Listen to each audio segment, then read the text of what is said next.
இந்த கடுகு போடுறேன். எண்ணெய் ஊற்றி கருவேப்பிலை போட்டு என்ன பண்ண போறீங்க? பூண்டு போடுறேன். காராமணி காய் பொரியல் பண்ண போகிறோம். பார்த்து பாரு, காராமணி காய் பொரியல் பண்ண போகிறோம். ஃப்ரெஷ்ஷாக இருக்குது. இதோ வெங்காயம் போடலாம். வெங்காயம் கருவேப்பிலை போடுறேன். இந்த காராமணி வந்து காட்டு செல்லியம்மன் கோயிலில் வாங்கினது. காட்டு செல்லியம்மன் கோயிலில் வாங்கினது. தக்காளி போட போகிறோம். தக்காளியா போடுங்க. இது ஒரு தக்காளி தான், பெரிய தக்காளி, ஒரே ஒரு தக்காளி. வா, மிளகாத்தூள் போடுறேன். வீட்டு மிளகாத்தூள் தான். ஒரு டீஸ்பூன் போடுறேன். உப்பு போடுறேன். கல் உப்பா? மிளகாத்தூள் போட்டு வெங்காயம் தக்காளி. இந்த கடலைப்பருப்பு ஒரு 50 கிராம் கடலைப்பருப்பு கழுவி போட்டுருக்குறோம்.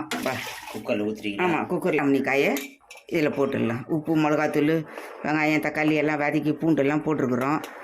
இதையும் அதிலே கொட்டிடலாம். காராமணி காய், பருப்பு, கடலைப்பருப்பு கூட்டு, அவ்வளோதான். போட்டு குக்கர் போட்டு மூடி வச்சிடலாம்.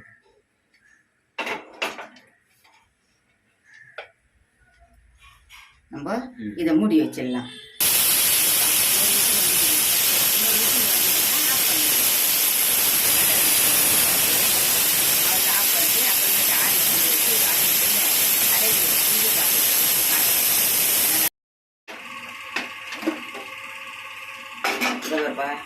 இது 2 விசில் வச்சோம்.